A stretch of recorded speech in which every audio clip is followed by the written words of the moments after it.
Dahil sa pagkakasundo ng pamilya, pinakasalan ni Franz Timoteo si Ayel Hernandez.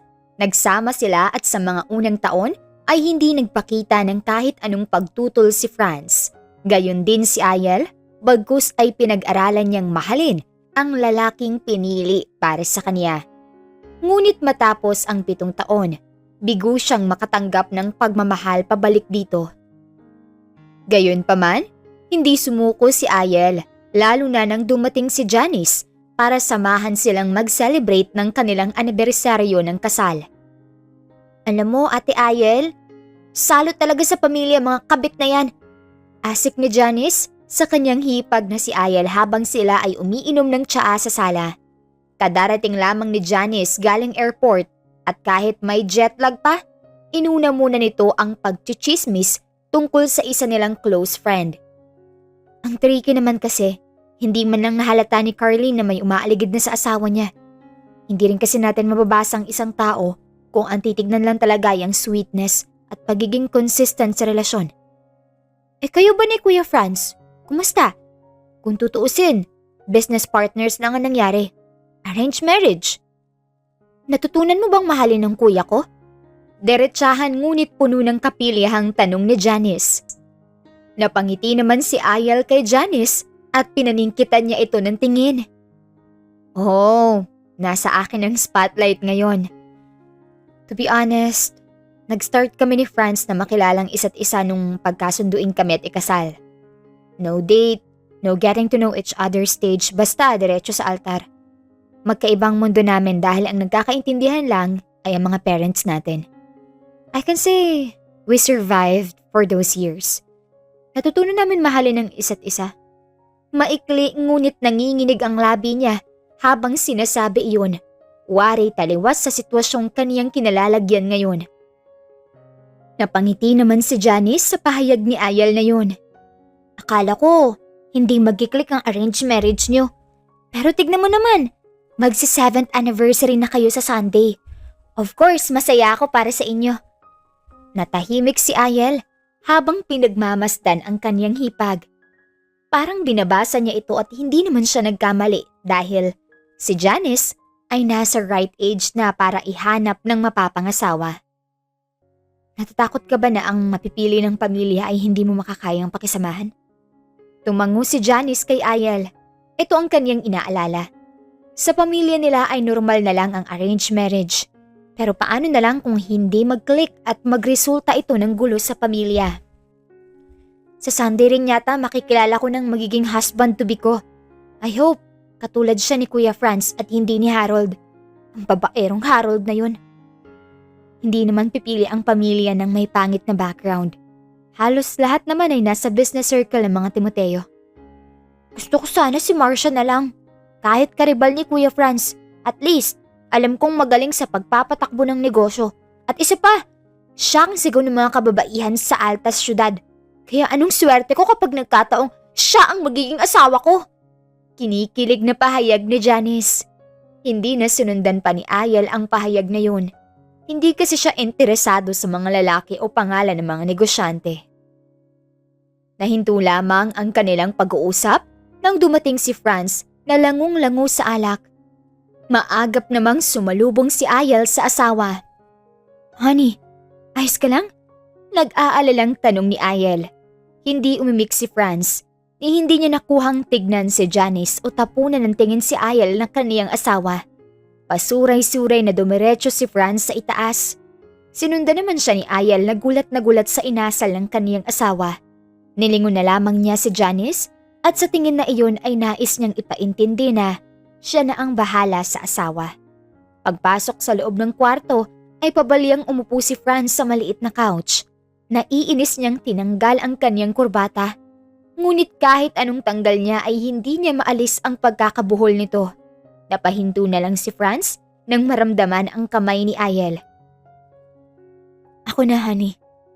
Sweet si Ayel sa kaniyang asawa dahil habang lumilipas ang panahon ay lalo siyang napapamahal dito at pinaniwala niya ang kaniyang sarili na match made in heaven sila.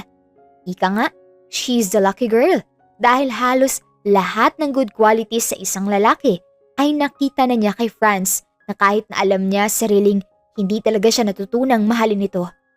Narinig niyang may pasinok-sinok pa ang lalaki. Tanda na napasobra ito sa alak. Nagkayaan ba kayo nila Bernard at Harold? Gusto mo igawa kita ng soup? Tumango lamang si Franz sa kaniyang asawa na ikinangiti naman ni Ayel. Nang gabing iyon ay hindi na nagkaroon pa ng oras si Franz na pansinin ang niluto ni Ayel para sa kaniya. Kaagad itong nakatulog at lubos naman iyong inintindi ni Ayel na ngayon ay inilalagay ang mga pinaghubaran ng asawa sa laundry basket. Ngunit napahinto siya nang dumako ang kaniyang tingin sa kwelyo. Kinuha niya yon para makita ng malapitan dahil may pulang bahid yon. Noong una, akala niya ay bahid ng dugo. Dahil sa pagiging matingkad ng kulay pula at ng kaniyang amuyin ay nabatid niyang bahid ng lipstick yon dahil sa strawberry scent. Kaagad na pumasok sa isip niya ang problemang kinahaharap ni Carlin at Harold. Kunot man ang noon niya ay sinabi niya sa kaniyang sarili na hindi ganoon ang pagkakakilala niya kay Franz, kaya't muli niyang iwinaksi ito sa kaniyang isipan. Kinabukasan, tumulong si Ayel sa paghahanda ng umagahan. Yun ang palagi niyang ginagawa at nakasanayan dahil ang gusto niya ay hands-on siya pagdating sa paghahanda ng pagkain ni Franz. Nang makita ni Ayel si Franz, sa suot nitong suit ay napangiti siya. Ready na ang lalaki sa pagpasok sa opisina. Dumating na rin si Janice at kaagad niyang tinarayan ang kapatid. Grabe ka, kuya. Lasing na lasing ka kagabi. Siguro paghiga mo pa lang, bulagta ka na sa kama. Ano bang sinasabi mo? Hindi naman ako lasing na lasing. Of course, ano pa bang gagawin ng isang lasing? Eh di matutulog. Siya nga pala, ano palang ginagawa mo rito? Siguro pinauwi ka na ni mom dahil wala kang ginawa kundi magwaldas ng pera. Maangas na sagot ni Franz. Heto ang hangover soup para hindi manakit ang ulo mo. Sabat naman ni Ayel.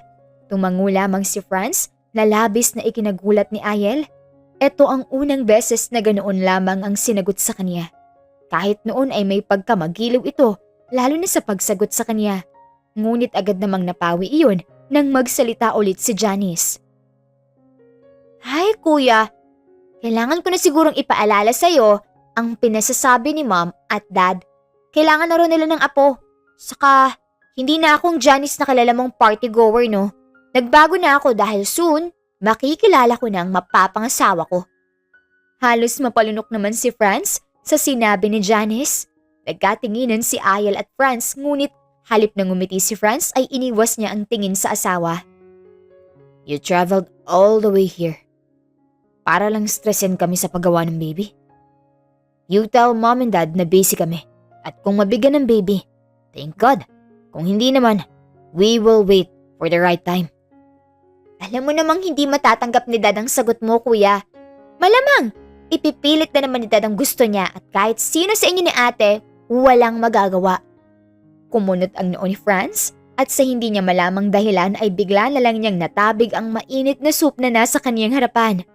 Napaso si Franz kaya nagmamadaling kinuha ni Ayel ang kamay ng asawa at hinipan. Natigilan si Franz sa ginawa ni Ayel, ngunit matapos ay binawi rin ito ang kamay na ikinagulat naman ng babae. Saglit at kukuha ko ng ointment. Huwag na. Aniya. Ngunit tila wala sa sarili si Ayel dahil hindi na niya pinakinggan ng asawa. Ang sweet ni Ate Ayel, no? Halatang mahal na mahal ka. Che, ano bang sinasabi mo? Si Ate Ayel kako. Mabait, maalaga, maganda, at siguradong hinding-hindi ka pagtataksilan. Alam mo, bumalik ka na ng Amerika. Busy kami rito. O alam ko na. Ano bang gusto mo? Designer bag, kotse? Humiling ka na. Baka tuparin ko pa. Puno ng kapilyuhan ang tono ng pananalita ni Franz sa kaniyang kapatid. Kilala niya si Janice. Marami itong kaprityuhan sa katawan at dahil prinsesa ng pamilya ay palaging nasusunod ang gusto. Uuwi sila mom at dad dito the next day para i-celebrate ang 7th wedding anniversary ninyo ni Ate Ayel. Kasabay nun, ipapakilala na ako sa lalaking pakakasalan ko. Isa lang ang gusto ko, kuya. Gusto ko pa rin ang ideyang ako ang pipili ng lalaking mamahalin ko. It's been 7 years na rin pala. Nakalimutan mo na? Anniversary ninyo ni Ate Ayel sa Sunday? Of course not. Hindi mo magagawang kalimutan kung kailan ka itinalino. And for you, young lady, tulad ng sinabi mo kanina, walang makapipigil sa kanila kapag ginusto nila. Wala kang magagawa kung ibigay ka sa isang tamad at boring na lalaki. Natigilan si Ayel nang marinig ang mga salitang lumabas sa bibig ni Franz. Hindi niya maiaalis na kahit siya ay hindi makaiilag sa mga huling salita na lumabas sa bibig ng asawa. Hindi niya maitatangging ganoon siya. Nasa bahay lang. At isang boring wife. Ang harsh mo naman. As if you resent them by choosing a wife for you. Natigilan si Janice nang mapansin si Ayel sa kanyang likuran. Nang mga oras na yon, hinihintay ni Ayel na i-redeem siya ni Franz sa pamamagitan ng pagpapasalamat na siya ang napili ng mga Timoteo para maging daughter-in-law. Ngunit ang inaasahan niya ay hindi nangyari. Nakita niyang nilukot ni Franz ang table napkin at inilagay sa plato. I'm done. Ayel, I need to go. Maagang meeting. Yung pasa, lalagyan ko muna ng ointment para hindi magtubig. Nang magtama ang mga mata nila ni Franz, ay ipinakita nito ang pagkadismaya sa usapang yon. Tulad ng inaasahan, hindi siya pinansin ni Franz. Tumalikod pa ito at muling dinampot ang suitcase. Hindi na hinabol pa ni Ayel si Franz. Sinundan na lamang niya ito ng tingin at umupo sa tabi ni Janice. He's rude to me, ate, and to you. Hindi ko alam na ganyan na siya. Kapag nalaman ni Dad ang ginagawa niya, lalo na sa'yo, lagot siya. Napabuga na lang ng hangin si Ayel at malungkot na nakatingin sa hinahalong kape. Bigla na lang siyang nagbago. Siguro a week before ka dumating. Mabait, maalalahanin at sobrang sweet pero bigla na lang siyang nagbago. Mabilis nang uminit ang ulo niya at madalas tahimik kami. Akala ko pa naman mabait na siya. Pero kahit ganyan si kuya, hinding-hindi ka pagtataksilan. He's a loyal husband naman. Saka may takot siya kila mom and dad. Nang mabanggit ni Janice ang bagay na yun, bigla na lang natigilan si Ayel. Ibinaba niya ang kutsarita. What if meron siyang babae? Yung babaeng hindi boring ang tingin niya. Ate naman, hindi niya magagawa sa'yo yan. Takot niya lang sa pwedeng gawin nila mom sa kanya. Nakita ni Ayel ang napakalaking tiwala ni Janice sa kapatid. Napatango siya at sinimulan niyang itago ang kaniyang mga napapansin. Hindi na niya binanggit kay Janice ang nakita niyang bahid ng lipstick sa kwelyo nito kagabi. Nagpanggap siya at dilunok niya ang buhay na pinili ng mga magulang niya para sa kaniya. Sumapit ang linggo, gayon din ang 7th anniversary ni Ayel at Franz. Ngunit nanatiling tahimik ang buong kabahayan. Nang umagang yun, umalis si Franz na wala man lang sinabi sa asawa, habang si Ayel naman ay umaasang ito ang unang babati sa kanya. Mukhang nakalimot na siya. Nakalimutan na yata niyang anniversary namin ngayon. Bulong niya sa kaniyang sarili. Maya-maya pa ay bigla na lang sumulpot si Janice at ikinawit ang braso kay Ayel. Let's go! Kagabi pa nakalapag sila mom and dad galing US. Nagpa-reserve sila ng room sa atin sa Deluxe Hotel. May dinner din mamaya. Sabi ko naman sa inyo, seryoso talaga sila. Kaya ngayon ang kailangan natin gawin ay magpaganda at mag-relax.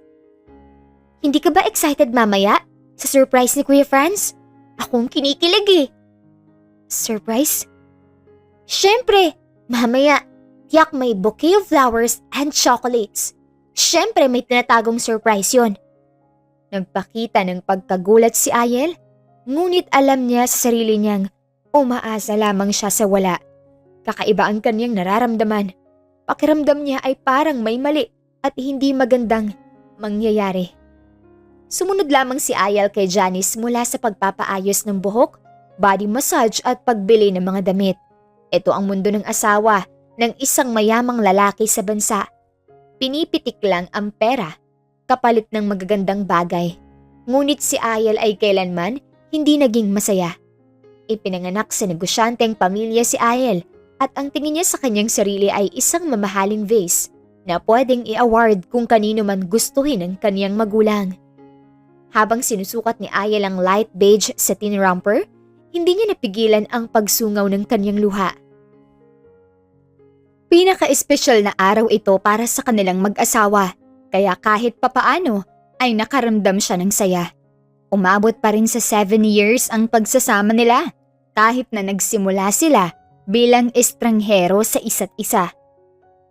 Wow, ang ganda naman! Ang ganda mo riyan, ate! Bagay talaga sa mga mapuputiyan. Ano kaya kung ipa-bun style natin ang buhok mo?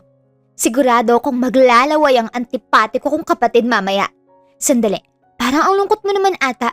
Masama ba ang pakiramdam mo? Umiling lamang si Ayel at inayos ang kaniyang pagngiti.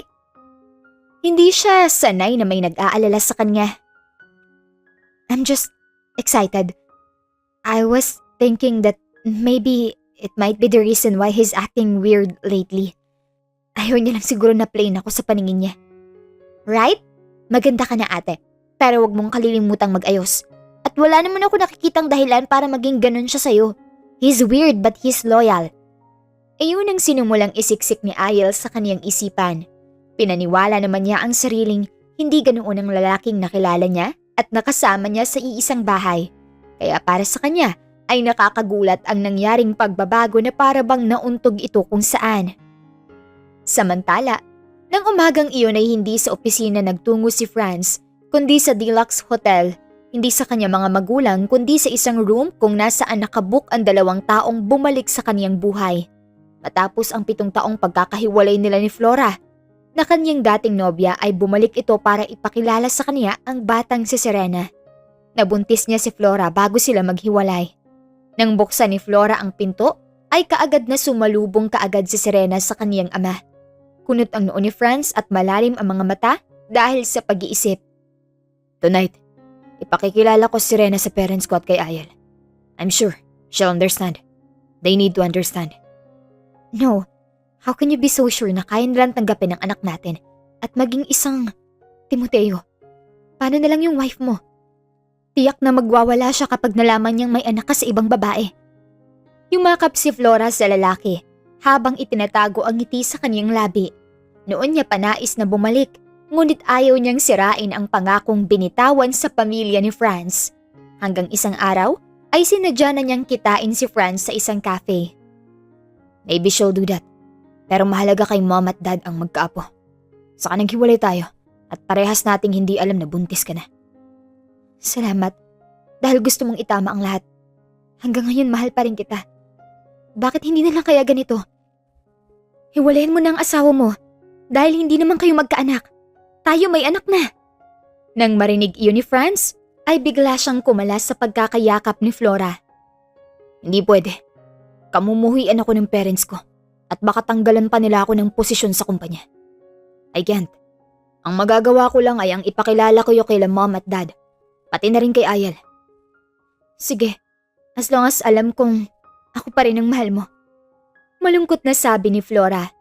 Halos ilang linggo nang itinatago ni Franz ang mag-ina sa Deluxe Hotel. Sa takot na malaman ng kanyang magulang ang tungkol dito, ay pinakiusapan niya si Flora na manatili sa nasabing hotel. Nang makaalis si Franz, ay kaagad na tinawagan ni Flora ang isang lalaki. Bago pa siya magpakita ulit kay Franz ay inaalam muna niya ang kalagayan ng dating nobyo at ang babaeng pinakasalan nito. All is set. Tonight, palalayain ko si Franz sa babaeng yun.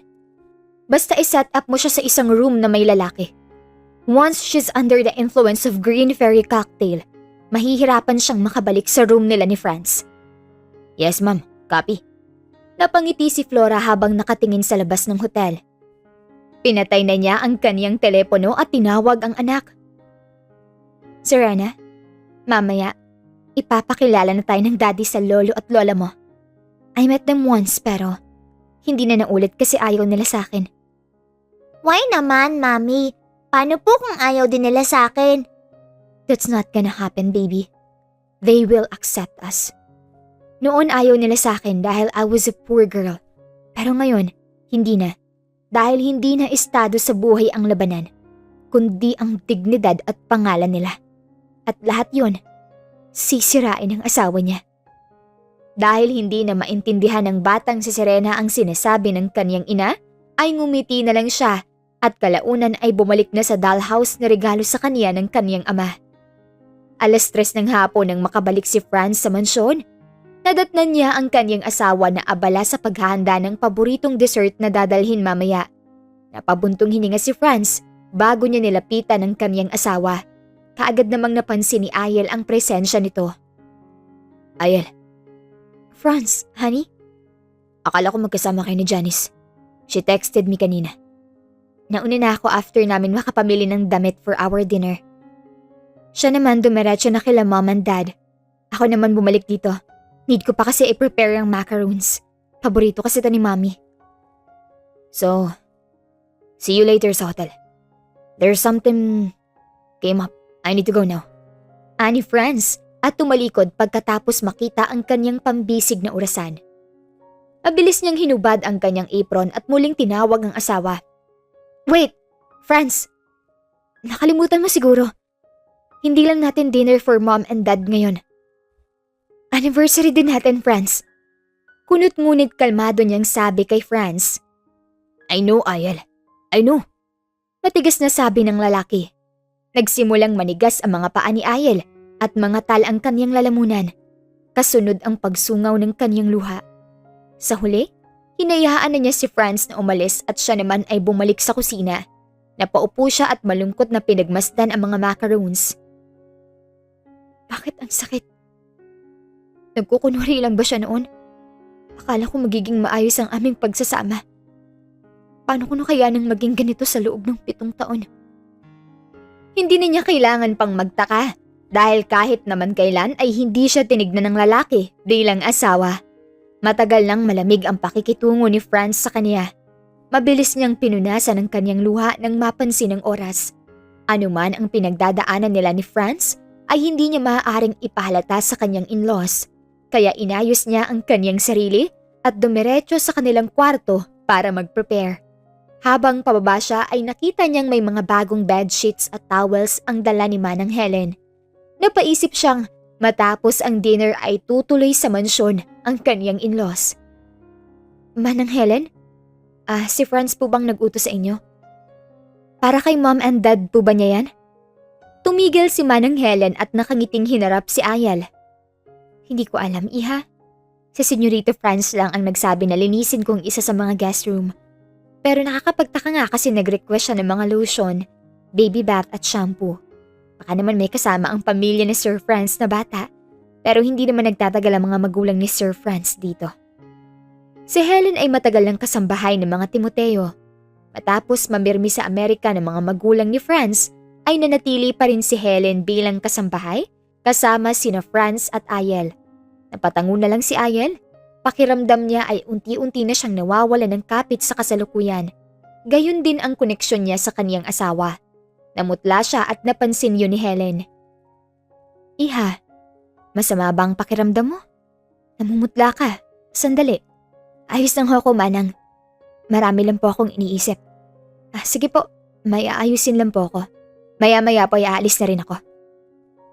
Kung gusto mo, sasabihan ko si Tisoy para ipahatid ka sa Deluxe Hotel. Sige po. Salamat, Manang. 6:00 na nang umalis si Ayel. Sa hindi niya malamang dahilan ay bigla na lang nanlamig ang kaniyang palad. Pakiramdam niya ay nanghihina rin ang tuhod niya. Nangyayari lamang ito kapag siya ay inaatake ng anemia. Kahit hindi maganda ang pakiramdam niya ay pinilit niyang magpunta sa Deluxe Hotel. Pumasok at lumakad siya ng may finis at naghintay sa pagbaba ng elevator. Nang bumukas ay kaagad siyang pumasok, ngunit hindi kaagad nagsara ang elevator dahil sa lalaking pumigil dito. Wait. Pumasok ang lalaki sa elevator at gumilid, ngunit napansin niya ang pamumutla ni Ayel at malamlam na itsura nito. Miss, ayos ka lang ba? Ayos lang ako. Aniya, pinilit ni Ayel na umastang ayos lang siya at mabilis na pinindot ang floor kung saan siya pupunta. Hindi na muling nangulit o nagtanong ang lalaki dahil na-busy na ito sa hawak na telepono. At nang huminto ang elevator, mabilis siyang lumabas. Ni hindi na niya nilingon pa ang lalaki. Basta na lang siya nagmadali patungo sa dining hall. Napangiti siya nang makita si Janice at ang mom ni Franz. Ngunit ang emosyon ng matandang babae ay taliwas kay Janice. Kaagad iyong napansin ni Ayel kaya nag-alala siya para sa kanyang in-law. Mom, kumusta po kayo? Ani matapos siyang yumakap dito. I'm okay. Pumayat ka yata. Anyway, may big announcement ang mga lalaki sa pamilya. Wait lang natin ang mag-ama. Pababa na rin sila. Noon niya nauunawaang nauna si Franz sa kanya. Hindi man lang siya nito sinundo sa lobby o tinawagan kung papunta na siya. Ano pa ba ang kanyang aasahan sa kanyang asawa? Asawa lamang sa papel. Ngunit ang tungkol sa announcement ang nagpapilis ng pintig ng puso niya. Dahil annulment agad ang pumasok sa kanyang isip. Dahil maaaring salunghat sa desisyon ng pamilya ang gusto ng kanyang asawa. Tumango lamang si Ayel at hinintay ang mag-amang Franz. Maya-maya pa ay dumating ang kanilang hinihintay. Ngunit gayon na lang ang gulat ni Ayel nang makita ang asawa na may akay-akay na batang babae. Napalunok siya at kaagad na binalingan ng tingin ng ina ni Franz na nasa kanyang gilid. Kunot ang noo nito at si Janice naman ay halos mapamura nang makita sa likuran si Flora. Kilala niya kasi ang babae. Si Flora na dating nobya ni Franz. Flora? Anong ginagawa ng babaeng yan dito? Asik ni Janice. Seryoso ang mukha ng ama ni Franz habang pinauupo na ang lahat. Umupo sa kanyang tabi si Janice at ang ina ni Franz. Ang kanyang asawa naman ay sa tabi ng batang babae. Let's have our dinner first. I'm famished. Ani ng matandang lalaki. Hindi pa rin naaalis ang mata ni Ayel sa batang babae at sa babaeng katabi ni Franz. Habang si Franz ay hindi naman makuhang tignan si Ayel. Halatang iniiwasan nito ang mga tingin niya. Nagsimulang iserve ang pagkain, ngunit halos hindi magalaw ni Ayel ang kanyang pagkain dahil ang daming tanong sa kanyang isipan. Nang matapos ang dinner ay sinimulan na ng matandang Timoteo ang pagpapakilala sa batang babae. At inuna ito sa kanya dahil siya ang asawa ni Franz. Ayel, iha. Matagal na kaming naghihintay ng apo na manggagaling sa inyo ni Franz. Pero umaasa pa rin naman kami ng mom ninyo na mabibigyan ninyo kami. Sa ngayon, gusto kong ipakilala sa inyo ang batang nasa gilid ko. She is Serena Santillan, anak ni Franz kay Flora. Ngayon lang nagpakita at ipinaalam ni Flora na nabuntis siya ni Franz noon. Sa revelasyong iyon, ay halos madurog ang puso ni Ayel. Dito niya pinagtagpi-tagpi ang mga sagot ni Franz sa kaniyang kapatid na si Janice noong nakaraang araw. Ayel, iha, she's Franz's daughter. I hope you'll treat her as if your own.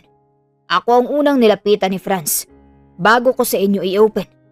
Nagulat din si Franz pero syempre, gusto kong ipaalam sa iyo na nagkaanak sila bago pa kayo ikasal ni Franz. Siguro naman ay walang magiging problema sa iyo ang bagay na yun. Hindi kaagad nakasagot si Ayel dahil pakiramdam niya ay nag-iisa lang siya. Nagpalipat-lipat siya ng tingin sa mga naroon, ngunit ang lahat ay natutuwa sa bata. Pati ang ina ni Franz ay natutuwa na rin. Ito ang sandali na nagpabitaw na sa kanya. Sa pag-asang, mamahalin pa siya ng lalaki. Dad, siguro matatanggap din ni Ayel ang bagay na yan. Hayaan muna natin siya. Sa mga salitang binitawan ni Franz, nagpapatunay lang na ang desisyon ni Ayel o anumang nasa kanyang isip ay hindi mahalaga. Pinilit ni Ayel na ngumiti at basagin ang ilang minuto niyang pananahimik. Of course, Dad. Franz, matatanggap ko. Ngunit hindi nakaligtas kay Ayel ang matatamis na kindatan at ngitian ni Franz at Flora. Good. Gusto naming makilala si Serena. Kaya napagdesisyon na namin ni Franz na magstay sila sa isa sa mga guest room sa mansyon. Parang nanuyo ang lalamunan ni Ayel kaya walang pasubali niyang nilagok ang wine na nasa kanyang harapan. Lalong nanikip ang dibdib ni Ayel sa mga sinabi ng ama ni Franz. Dahil ang desisyong yun ay inisyal na plano na ni Franz. Sinang-ayunan na lang ng matandang lalaki. Lalong naging imposible para sa kanya ang umaktong totoo at natural. Lalong nanuyo ang labi niya at lalamunan. Hanggang mapahawak siya sa kanyang dibdib at mabilis na napatayo. Hindi niya tuloy malaman kung dahil ba ito sa revelasyong may anak si Franz sa una o dahil sa wine na nilagok niya. Ngunit hindi na importante yon. Mabilis namang napunta sa kanya ang tingin ng mga naroon. Please excuse me. Tangi niyang nasabi bago talikuran ang mga naroon. Halos kalad ka rin niya ang kanyang mga paa para lang makalayo sa lamesang yun. Patuloy sa pagsikip ang kanyang dibdib. Ilang beses siyang napabuga ng hangin. Kinalma niyang pilit ang sarili, ngunit kahit anong gawin niya, ay hindi niya magawang pakalmahin hanggang sa unti-unti na siyang nakaramdam ng pagkahilo. Buong pakiramdam niya ay umaalon ang paligid hanggang may mga bisig na humawak sa kanya. Si Franz agad ang naisip niya at hindi nga siya nagkamali. Sinundan pala siya ni Franz sa powder room. Kinaladkad siya nito papasok sa isang room at itinulak sa mini sofa. Ayal, alam ko namang ayaw mo sa ideyang yan. Ayaw mo sana ko, right? Pero hindi mo ba kayang intindihin na hindi ko alam na buntis ang dati kong nobya noong magkahiwalay kami? Kaya't sa ayaw at sa gusto mo, mananatili sa mansyon si Flora at si Rena. Napahawak si Ayal sa kanyang sentido dahil hindi pa rin tumitigil ang pagkirot ng kanyang paningin. Habang ang boses ni Franz ay unti-unti nang lumalabo at humihina. Wala siyang maintindihan sa mga sinasabi ng lalaki. Narinig na lang niyang sumarado ang pinto. Hudyat na lumabas na ng kwartong iyon si Franz. Ano bang nangyayari sa akin? At ilang saglit pa ay dahan-dahang lumabo ang paningin ni Ayal at tuluyan siyang nawala ng malay. Nagpatuloy ang dinner ng pamilya kahit na hindi na nakabalik si Ayal. Muling nanariwa ang matamis na tingin ni Flora at Franz. Palibhasa ay magkatabi sila at walang nakakakita kung anuman ang nangyayari sa ilalim ng lamesa. Walang nakakaalam kung hindi silang dalawa lamang kung paano maglikot at mangati ang mga kamay ni Flora. Tuwang-tuwa naman ang dalawang matanda habang kinukwentuhan sila ng batang si Serena. Habang si Janice ay walang tigil ng kakatawag kay Ayal. Bago pa matapos ang dinner na iyon ay napag-usapan na rin ang tungkol sa lalaking nais ng pamilya para kay Janice. Janice, it's about time na para magpakasal at wala kaming ibang naiisip kung hindi ang nag-iisang anak ng mga lapresa. Kalaban natin sila sa negosyo pero mas magiging maganda kung gagawin natin silang kaalyansa kaysa kakompetensya. Naibaba ni Janice ang kanyang telepono at halos mayakap ang ama dahil wala itong ibang tinutukoy kundi si Marcian. Si Franz naman ay nais nang magsalita ngunit napatingin siya kay Serena. Naisip niya na baka sa kanyang pagtutol ay ilayo sa kanya ang batang si Serena na ngayon lamang niya nakasama. Kaya kahit hindi siya sang-ayon, pinili niyang manahimik. Kailan natin imimit ang mga lapresa? Kailan ko makikita si Marcian? Soon, anak. Nang matapos ang dinner ay naghiwa-hiwalay na sila. Walang nabanggit tungkol sa wedding anniversary. Sinolo ng mag-inang Flora at Serena ang gabing iyon. Masama ba talaga ang pakiramdam ni Ate Ayal? Nahihilo siya, kaya mauna ka na sa room. Ihahatid ko lang si Flora at Serena. Basang-basa na ni Janice ang kilos ng kaniyang kapatid, kaya hindi siya pumayag. No, kuya. Much better kung sasamahan ko na kayo. Nilisika ng mata ni Franz ang kapatid niya, kaya kahit na gustuhin ni Janice bakuran mula sa malanding babae ang kanyang kapatid, ay hindi niya nagawa. Nasunod si Franz at naiwan siyang nakasimangot habang nakatayo sa maluwang na hall na yon. Ngunit natigil naman ang kanyang pagsimangot nang makita niyang dumaan si Marcian. Halip na puntahan ang kanyang hipag sa room, ay sinundan niya ang lalaki hanggang sa kwarto nito. Ang pagkakataon nga naman, Janice. Aniya sa kanyang sarili. Sinundan niya si Marcian hanggang sa room nito. Napansin niyang mula pa kanina ay busy ito sa telepono at napahinto siya nang marinig niya ang mga salitang. Good. Nasa kwarto ko na ba siya? Che, babaero pala talaga to. Hintayin mo dahil titiyakin kong oras na maikasal ka sa akin. Akin ka na. Ako lang ang magiging babae mo habang buhay. Nakita na lang niyang pumasok ang lalaki sa room nito at sinarado pagkatapos. Sa loob ng kwarto ni Marcian ay tanging lampshades lang ang nagsisilbing ilaw. Kaagad na nagtanggal ng suit si Marcian at nagsali ng alak. Sinilip niya pa ang babae sa kama na nakahiga. Mukhang nakatulog na siya. Kakahintay sa akin. Natatawa nitong sabi. Nilagok niya ang alak at muling naghubad. Nagtungo siya sa banyo para saglit na maligo. Kaagad din naman siyang lumabas. Muli niyang tinignan ang babae ngunit mahimbing pa rin itong natutulog hanggang marinig niya ang phone nitong nagre-ring. Kaya sinubukan niya itong gisingin. Mads? Mads? Tawag niya sa babae. Ngunit tanging mababang pag-ungol lamang ang kaniyang narinig. Kunot-noo siyang napaupo sa gilid ng kama dahil napansin niya ang kakaibang boses nito. Kakaiba at malayo sa babaeng inaasahan niyang makakasama niya ngayong gabi. Binuksan niya ang additional na ilaw sa kwarto at pinilit na igilid ang mukha nito. Nanlaki ang mata ni Marcia nang makumpirmang hindi si Mads ang babae. Sandali niyang pinagmasdan iyon dahil hindi niya maitatangging mas maganda ang mukha nito kaysa kay Mads. Who are you? Tanong ni Marcian. Si Ayal naman ay sumagot ngunit nanatiling nakapikit ang mga mata dahil sa pagkahilo. Ako? Sino ka? Bakit ka nandito sa kwarto namin ng asawa ko? Anong kwarto ng asawa mo? Kwarto ko to. Ikaw, paano ka nakapasok dito? Hindi na naituloy pa ni Marcia ng kanyang sinasabi dahil may biglang nag-buzzer sa labas. Naimulat ni Ayal ang kanyang mata at nakitang papalayo ang lalaking nakatawel kaya nakaramdam siya ng pagkaalarma. Dahil ngayon ay siguradong sigurado siyang hindi likod ni Franz yun dahil sa tattoo nito. Ngunit napakabigat ng katawan niya para kumilos at para pa ring gumagalaw ang paligid. Pinilit niyang kapain ang kanyang telepono. Samantala, sa pagbukas ni Marcia ng pinto, bumungad sa kanya ang galit na si Franz na kasalunghat niya sa negosyo at kasama nito ang dalawang babae. Ikaw? Bungad ni Franz. I told you, imposibleng narito sa kwartong to si Ate Ayel. Walang kaalam-alam si Franz na nagsasabi ng totoo ang kapatid niyang si Janice. Ngunit dahil napangunahan ng galit ay hindi na niya pinakikinggan ang kapatid. Mr. Timoteo? What brought you here? Mayabang na tanong ni Marcian. Ikaw bang kalaguyo ng asawa ko? Ilabas mo si Ayel. Anong iskandalo ba to? Hindi ko galing pumatol sa may asawa. Paano ka naman nakasisigurong nandito ang wife mo? May ipinakitang note si Franz. Naroon ang room number ni Marcian. Ngunit kibit-balikat lang ang lalaki. Upang hindi na lumala pa ang iskandalo, ay pinilit na ni Janice pakalmahin ang kanyang kuya. Baka naman umuwi na si Ate Ayel. Tama na kuya.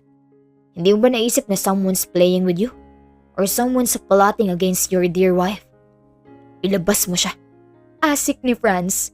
Maya-maya pa ay muling kinontak ni Franz si Ayel. Napaarko na lang ang kilay ni Marcian sabay kibit-balikat nang marinig ang pagre-ring ng telepono mula sa loob. Ayel? Ayel, lumabas ka dyan! Sigaw ni Franz. Wala siya rito. Pwede ba? Huwag ka dito mag-iskandalo. Hindi ko alam kung bakit sa lahat ng tao, ikaw pang naka-occupied ng kwartong yan. Nagsusumigaw man sila sa labas ay hindi lumabas si Ayel. Wala silang nagawa kung hindi bumalik sa sarili-sarili nilang kwarto. Sa loob ay nagsimulang mag-unahan ang luha ni Ayel. Maya-maya pa ay bigla na lang niyang narinig ang pagsara ng pinto. Pinilit niyang makatayo at lumabas ng kwarto, ngunit hindi niya kinaya dahil sa pagkahilo niya. Muntik na siyang mabuwal. Mabuti na lang ay maagap siyang nahawakan ni Marcian. Really? Siya ang asawa mo? Kumunot ang noo ni Ayel nang magtama ang mga mata nila ni Marcian. Anyway, hindi ko alam kung paano ka napunta sa room ko. Ibang ine-expect kong babae. Hindi isang married woman. At ang sama pa, kakumpetensya ko sa negosyong asawa mo. Babalik na ako sa kwarto namin. Bad idea. No, tiyak na makikita ka nila sa CCTV kaya wait, I'll get dressed. Ihahatid kita sa house niyo sa ospital. Yes, it's since you've been drugged. Dalhin mo ako sa ospital. Kaysa magalit ay hiniling ni Ayel na tulungan siya ni Marcian na makalayo sa lugar na yon. Unti-unti na rin kasing nag-sink in sa kanya kung anong revelasyon ang nalaman niya ngayong gabi. At ang dahilan kung bakit kailangan na niyang simulang bitawan si Franz. Umusbong sa kanya ang galit at inis sa kinasadlakan niyang sitwasyon. Nang gabing yon, sumama si Ayel sa lalaking hindi niya kilala. Ang alam lamang niya ay kakumpetensya ito ng kaniyang asawa. Dinala siya ni Martian sa ospital at doon nila nalamang nasa ilalim siya ng isang droga. Tinanong siya kung ano ang huli niyang ininom at ang tanging naaalala lamang niya ay ang alak na nasa gilid ng plate niya. Nahihilo pa rin siya kaya agad siyang pinainom ng gamot para mapabilis ang pagkawala ng drogang iyon sa kanyang sistema. I told you, you've been drugged. Anong gusto mong gawin para dito? Magrereklamo ka ba? O ipapasilip mong CCTV? Suhestyon ni Martian. Umiling si Ayel na ikinainis ng lalaki. Kaya pati siya ay napatango na lang. Para kasi nitong hinahayaan na lang ang culprit na gawin ang gusto ng mga ito sa kanya. Nang makatulog si Ayel, ay saka naman umalis si Martian. Ipinagbilin siya sa isang nurse at humiling ng ilang records si Martian para kay Ayel at isa na rin para sa kanya. Isa siya sa mga VIP ng Deluxe at ang mga ganoong instances ay hindi pwedeng makaligtas sa kanya. Pagkagising ni Ayel, natagpuan niya ang results ng kanyang laboratory. Halip na itago ay pinunit niya at ibinasura. Nagpa-discharge siya at umuwi ng mansyon. Wala na siyang ibang nais kung hindi ang makapagpahinga sa sariling bahay. Pinatay niya ang ilaw at humiga siya sa kaniyang kama. Ngunit halip na makatulog ay doon siya napaiyak dahil sa mga nangyari. Alam niyang galit na galit si Franz sa kanya at dahil sa nangyari ay malamang hihiwalayan na siya nito. Ilang oras pang lumipas, narinig na lang niya ang sasakyan ni Franz. Dumating na ang mga ito, kasama ang parents at ang mag-inang Flora at Serena. Ngunit halip na bumaba ay lalo siyang nanigas sa kanyang kinahihigaan. Narinig na lang niya na bigla na lang bumukas ang pinto. Nilingon niya at muling ibinalik sa pagpikit ang mga mata nang mapagkonsino ito. Si Franz, halatang galit ito dahil sa mabigat na yapak nito patungo sa kanya. Oh, there you are. Ipinahiya mo ako sa magulang ko kagabi. Ang lakas ng loob mong umalis at sumama sa ibang lalaki. Palatak ni Franz. Sa kabilang banda ay tama naman si Franz. Umalis naman talaga siya at sumama sa ibang lalaki. Kaya't nawalan siya ng lakas ng loob para depensahan ang kanyang sarili. Tumagilid siya at hindi pinansin ang lalaki. Sinusubukan mo talagang pasensya ko. Ngayon makikita mo. Pagbabanta nito, magbanta man ng asawa ay isa lang ang nais ni Ayel, ang maging at peace at huwag nang palalain ang kanyang nararamdaman. Unti-unti na niyang pinaniniwala ang sarili na sa pagdating ng dating nobya nito, tiyak na wala ng pag-asa ang kanilang relasyon. Yun ang mga huling salitang narinig ni Ayel bago siya tuluyang makatulog. Dumaan pa ang ilang araw, habang masaya ang pamilya ni Franz dahil sa kanilang apo, si Ayel ay tuluyang nawalan na ng boses. Naging tahimik siya at kung wala sa hardin ay nagkukulong sa sariling kwarto. Mas naging distant si Franz sa kanya dahil kahit sa pagtulog ay hindi na ito tumatabi. Mas pinipili nitong matulog sa couch ng maliit nitong opisina sa ibaba. Isang gabi, nagising si Ayel mula sa isang masamang panaginip. Nanginginig siyang bumaba para kumuha ng tubig. Ngunit isa pa uling revelasyon ang kanyang nasaksihan. Ang kanyang asawa ay pumupuslit papunta sa kwarto nila Flora. Halip na masaktan ay namanhid ng mga oras na yun ang puso ni Ayel. Ngunit ang problema ay hindi niya magawang kumprontahin ang asawa. Natatakot pa rin kasi siyang hindi niya kayanin kapag hinaina na siya ng annulment. Nang sandaling yun, nakumpirma niya na hindi na maitatanggi na si Franz at Flora ay muling nagkabalikan na. Hanggang kailan ako magtitiis sa kababuyan ninyo ng kabit mo? At ang lahat ay nabigyan ng tuldok. Nang isang araw ay nakatanggap si Ayel ng brown envelope. Naka-address ito sa kanya. Binuksan niya ito at sumambulat ang mga intimate photos ni Franz at Flora habang nasa Deluxe Hotel ang mga ito.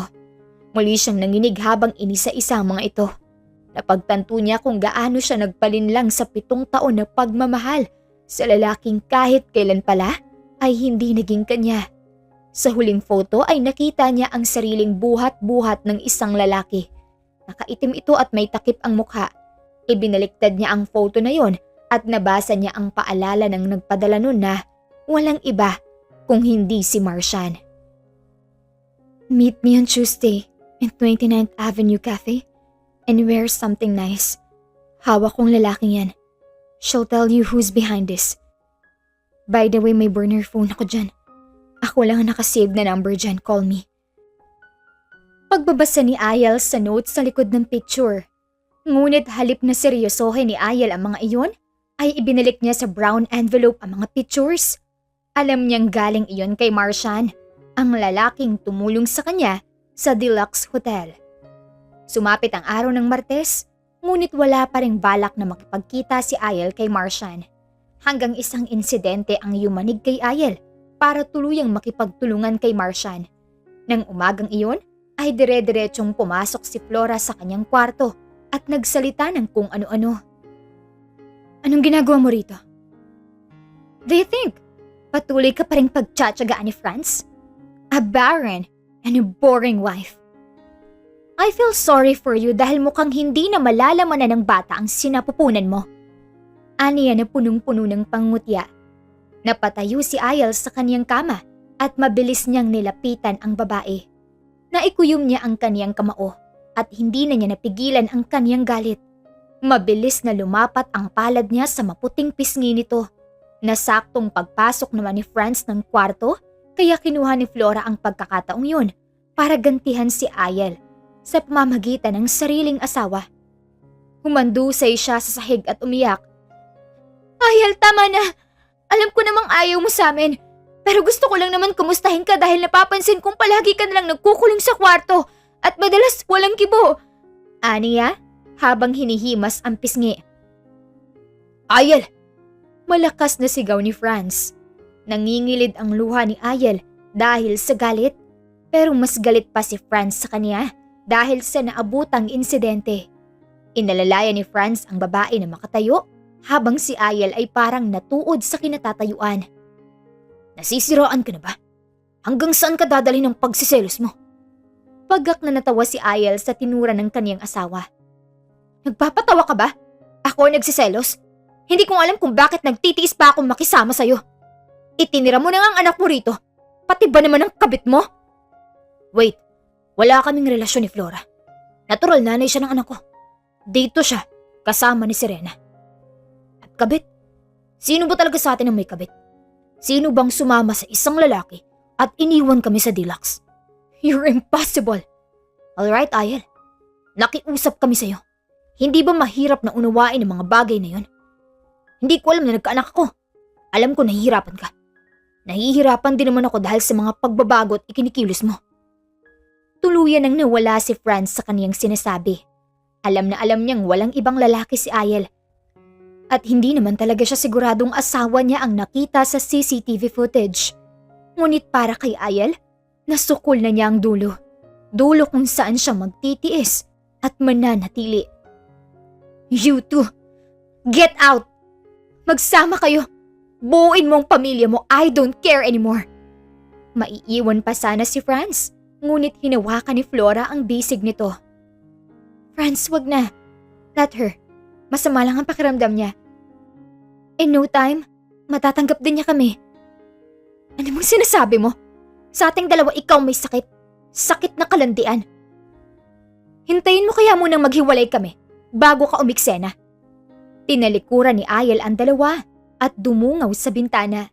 Nang makalabas ang dalawa ay mabilis niyang tinungo ang brown envelope at ang burner phone. Sinimulan niyang i-dial ang numero doon.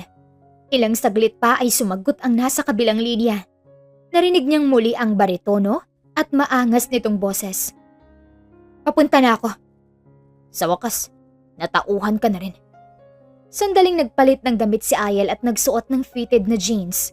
Ginamit niya ang sariling kotse at hindi man lang nakuhang magpaalam kung kanino roon.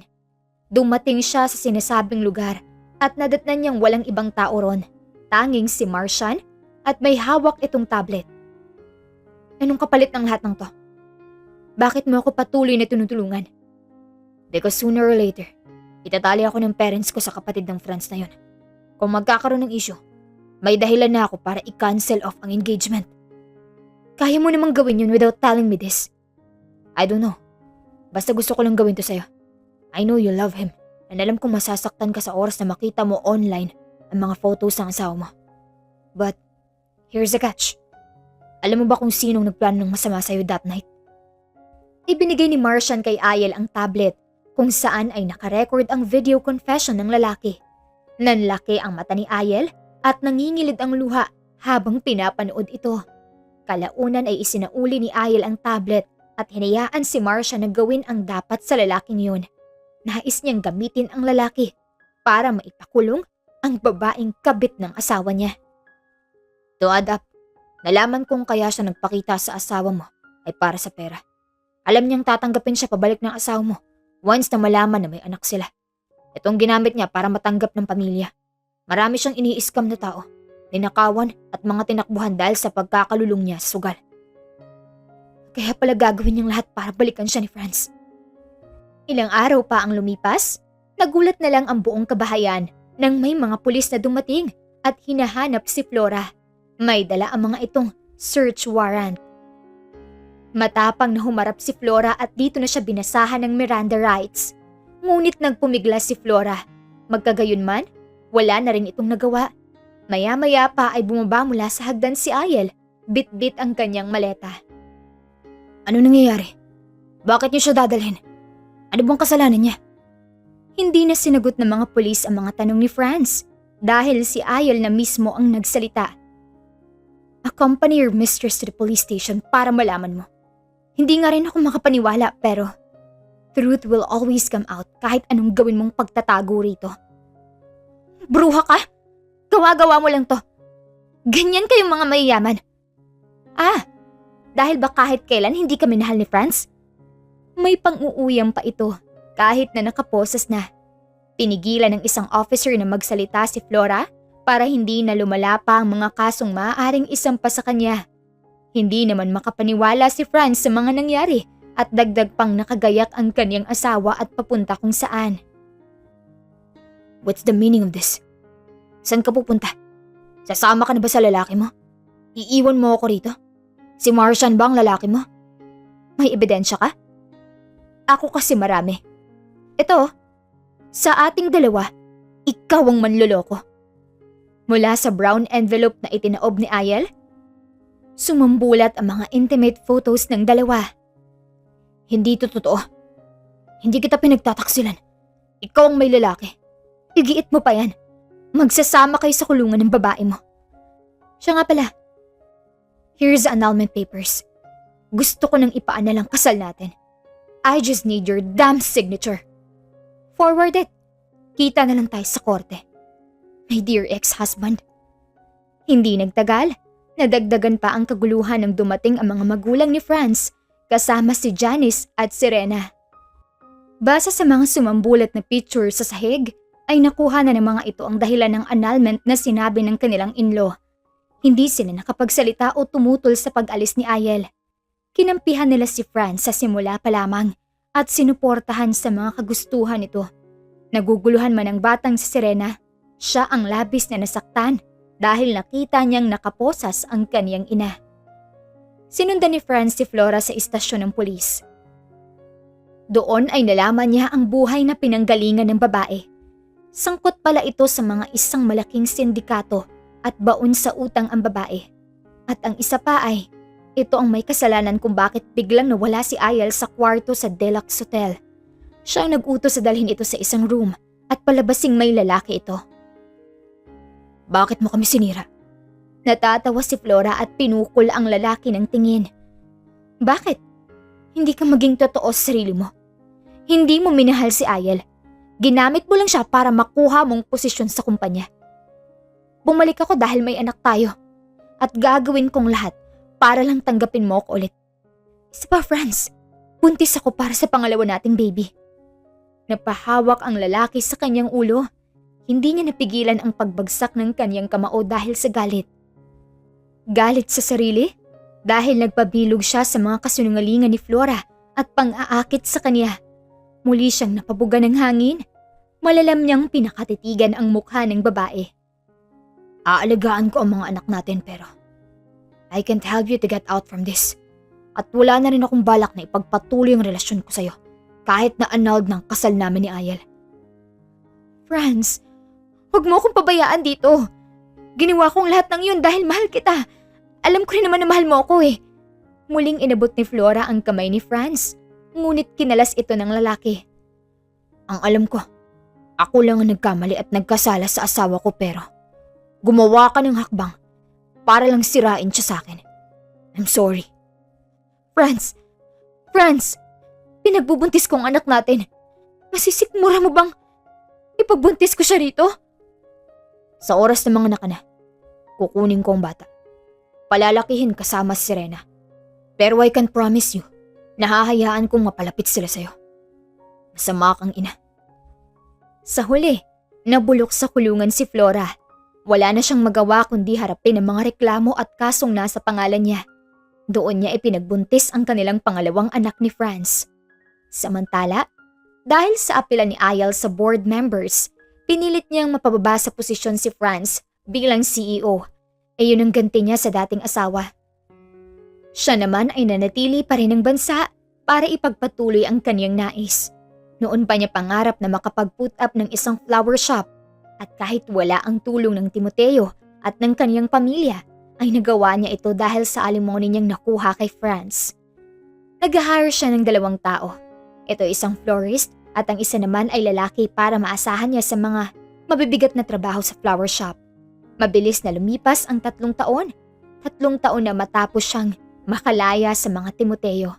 Sa sobrang pagiging abala ay nakalimutan na niyang espesyal ang araw na yun, kaya nag-piled up na ang mga orders nila, both online and walk-in customer. Wow, ang daming orders! Bungad ni Ayal kay Kat habang sinusuot ang kanyang apron. Opo, Valentine's Day po kasi, maraming in love. Oo nga pala, mabuti na lang at maraming red roses tayong stocks. Kayo po ba, Miss Ayal, walang magbibigay ng flowers at chocolates? Wala eh. Saka hindi na pumapasok sa isip ko ang bagay na yan. Masyado akong busy dito sa flower shop. No time for love. Bahagyang napangiti si Ayal. Ngayon ay alam niyang wala at hindi siya umaasa na katulad noon. Isang bagay ang kanyang natutunan sa kanyang nakaraang marriage life. Kinain nito ang kanyang kabataan at sumunod siya sa lalaking pinakasalan niya. Ngunit kahit anong katapatan niya at pagmamahal na ipinadama, ay hindi siya nagawang sukalian nito. Ikaw, Kat, hindi ka ba mag-out ng maaga? Baka may date ka. Sasagot pa sana si Kat nang biglang may customer na pumasok. Natuod naman si Ayal sa kanyang kinatatayuan nang dumating ang isang pamilyar na bisita. Si Martian, dala ang isang box ng mamahaling chocolate at may isa pang paper bag na bitbit. Si Martian ay galing sa isang business trip at halata sa mukha nitong medyo inaantok pa. Nagkatinginan si Kat at Ayal. Oh, Martian, bibili ka rin ba ng flowers for your girlfriend? Sino nga ba yun? Si Mads. O si Chi, whatever. Tumango si Martian at ngumiti. May red roses kami, wait. Iginiya ni Ayal si Martian sa mga bulaklak. Kinuha naman ni Martian yun para makausap ng maayos si Ayal. Actually, hindi si Mads yung bibigyan ko. Medyo complicated ang relasyon ko kay Mads. She's not my girlfriend. Just my, and she's part of my dark past. Nag-aalangan pa si Martian kung paano niya ito ipapaliwanag. Si Ayal naman ay kaswal na ngumiti at iniabot ang isang menu. Ngunit ibinaba ni Martian ang menu at tumikhim. Tila humahagilap ng tamang salita para kay Ayal. Ang seryoso mo naman. Pinilit ni Ayal basagin ang pagiging seryoso ni Martian, ngunit hindi niya magawa kahit ibaling niya sa ibang bagay ang usapan. Para ka namang hindi kaibigan. Malaking naitulong mo sa akin. Hindi ko alam kung paano ako makakaalis sa poder ng mga Timoteo. Kung hindi dahil sa'yo, wala ako rito. Being your friend, wala naman akong pakialam sa personal life mo. Just tell me what flower you like and I'll arrange it for you. Yes. Nagpunta ako rito hindi para bumili ng bulaklak. I came here to ask you to be my date tonight. Napahinto si Ayel. Hindi niya alam kung anong isasagot dahil hindi niya pa naranasan ang ganito. Haayain siyang makipag-date. Ako? For a date? Wala namang kasing masama kung ayain kita. You're single, right? Nauutal na sabi ni Martian. Pagak na tumawa si Ayel para iwaksi ang pagkahiya at pagkailang. Hindi niya maitatangging naging malapit siya kay Martian, ngunit ayaw niyang mahulog dito dahil kilala itong babaero.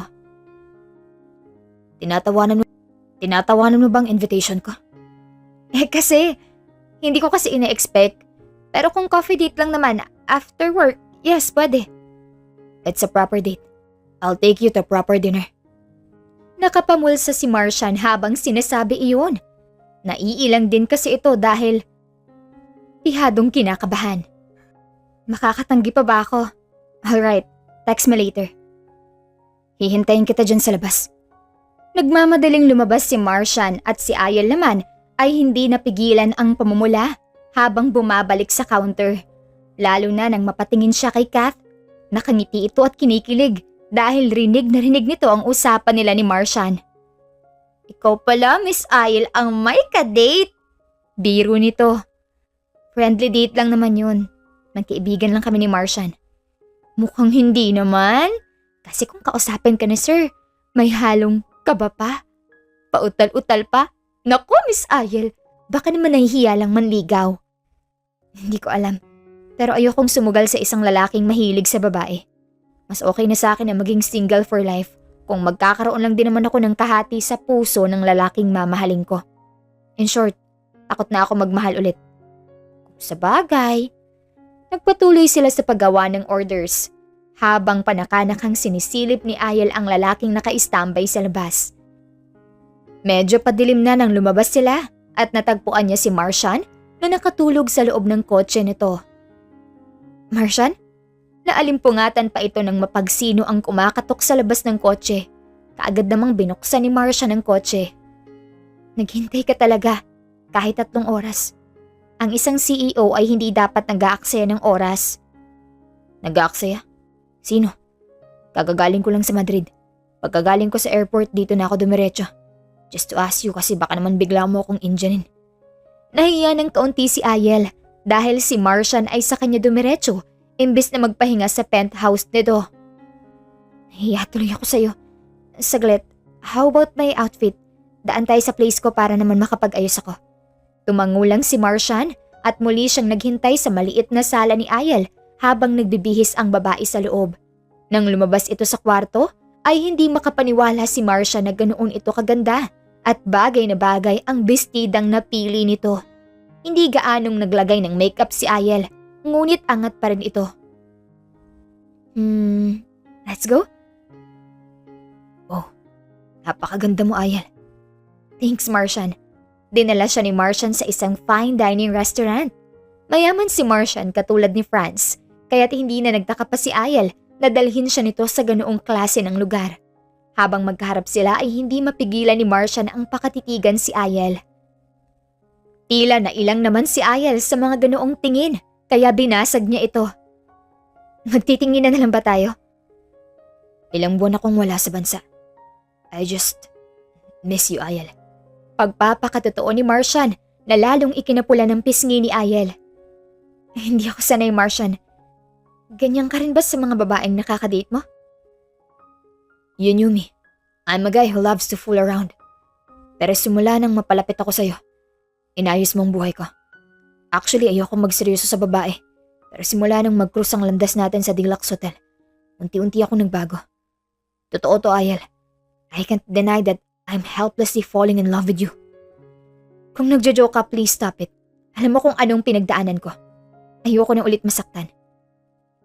Hindi mo ba ako kayang pagbigyan kahit na konti? It takes years para lang mapatunayan kung totoo ang nararamdaman ko. Sana hayaan mo lang akong mahalin ka. Kung papayag ka, handa na rin akong pakasalan ka. Prangkang sabi nito. Wala akong kayang i-offer sa'yo. Tumalikod sa akin ang parents ko simula nang mapaan na lang kasal namin ni Franz. Nawala na rin ang shares ko. Natira sa akin ang alimony na nakuha ko. Hindi ko karapat-dapat sa'yo. I wasn't asking anything. Just let me love you, Ayel. Hindi diretsahang napatago si Ayel. Ngunit alam naman niyang sa puso niya ay may naging space na rin ang lalaki na nasa harapan niya. Nang gabing yun, tinapos nila sa paglalakad sa isang park na punong-puno ng maliliwanag na streetlights. Masaya silang parehas sa mga nangyari sa buhay nila. Bago sila maghiwalay, ay muli silang nag-usap. I have a problem with trust issues. Selosa ako. Madali ako magduda. Then be with me 24/7. Ginawa mo pa akong convenience store. Still, You're on probation.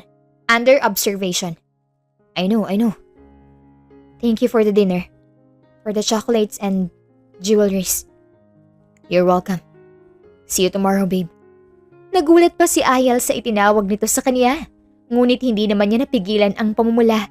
Idinaan na lamang niya sa pagsusungit para hindi mahalatang kinilig siya. Hindi niya kayang itanggi yun na kinilig siya sa unang pagkakataon. Nang sumunod na araw, bumungad sa flower shop si Martian para tumulong sa pagbababa ng mga stocks na bulaklak. Suot ang isang checkered na polo at kupas na jeans. Wala nang nagawa pa si Ayal nang tumulong na itong magbaba ng mga bulaklak. Nagsimula si Martian na suyuin si Ayal. At dahil sa malaking impact ni Martian sa bagong kapitulo ng buhay ni Ayal, hindi nagtagal ay pumayag na rin siyang maging nobyo ito. Pribado ang kanilang naging relasyon sa mga unang buwan at kaagad na ipinakilala ni Martian si Ayal sa kaniyang pamilya. At nagtuloy-tuloy na ang kanilang magandang pagsasama na humantong sa kasalan at pagpapalitan ng sumpaan. Para kay Ayal, ito ang kaniyang pangalawang beses na pagharap sa altar. Ngunit mas masaya, magaan sa dibdib at higit sa lahat, mahal na niya ang lalaking kaniyang kaharap. Hindi naglaon, sila ay nabiyayaan ng kambal na anak na lalaki. Si Martian ay lalong naging dedicated sa pamilyang kaniyang binuo kasama si Ayal na ilang taon din niyang sinuyo. Mabilis na lumipas ang 5 taon. Habang pinagmamasdan ni Ayal ang kambal na nagtatakbuhan sa hardin, ay hindi niya napansin ang lalaking kanina pa nasa kanyang likuran. Naramdaman na lamang niya ang mga kamay nito na kaagad naman niyang kinalas. Martian, Ikaw, kahit kailan talaga. nasa labas tayo. Mamaya makita ka nila Manang. Takpan na lang nila ang mga mata nila. Sweet at daring kasi ang hobby mo. Siya nga pala, nahihilingin sana ako eh. Hinarap ni Ayal si Martian at pinaningkitan ng mata. Mukhang nakakatakot ang hiling na yan. Malaki na kasi ang kambal. Siguro naman pwede na tayong gumawa ng baby girl. Hindi napigilan ni Ayal na hindi mahampas si Martian sa braso. Ngunit matapos hampasin ay niyakap niya ang asawa. Naramdaman ni Martian ang unti-unting paghigpit ng yakap na iyon. At kasabay noon ay ang pagtulo ng luha ni Ayal. Thanks Martian. Tinupad mo ang dream ko. Dream ko to eh, yung magkaroon ng happy family. I love you. Ang kwelang paghiling ni Martian ng isa pang anak ay napalitan ng emosyonal na sandali. Ako rin. Thankful na nakilala kita at naging asawa. You know what? Ikaw ang naging dahilan ko para magbago. May ititinu pa pala ako. Ang Martian na bolero at babaero ay isang loyal ng hobby. Siguraduhin mo lang na I'm the only one, kundi lagot ka talaga sa akin. Oo, ikaw lang. Mrs. Ayal Hernandez La Presa. Pinunasan ni Martian ang luhang nasa pisngi ni Ayal. Sandali silang nagkatitigan at matapos ay naglapat ang kani-kanilang labi. Masilumuot man ang umpisa ng buhay ni Ayal, hindi naman ito nagtapos doon. Kaya pang mabago at kaya pang mahanap ang tunay na kaligayahan. Hindi kay Franz, kundi kay Marcia na minsang napadaan sa kaniyang buhay. Parehas nilang binuo ang isa't isa at magkatuwang na bumuo ng masaya at nagmamahalang pamilya. Wakas, maraming salamat po sa inyong pakikinig. Kung nagustuhan niyo ang kwento, please leave a like, comment, share and subscribe to my YouTube channel. This is Miss Hanelet here in Miss Teen Stories. Hanggang sa muli, paalam!